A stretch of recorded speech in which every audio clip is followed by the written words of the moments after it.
So before, you mentioned 2 years ago, 2.5 years ago, live in the bunker, you talked and you showed us photos of Washington, D.C., showing federal buildings boarded up. Right. Okay. So before, you mentioned the deep state is merely an apparatus.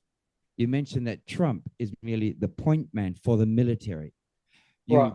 You talked about 2 years ago. We talked about the square mile, the City of London Corporation, financial institution. We talked about the Vatican having its finger on the pulse of the peoples of the planet. And we talked about federal, Washington, D.C. being the military arm. Is that correct?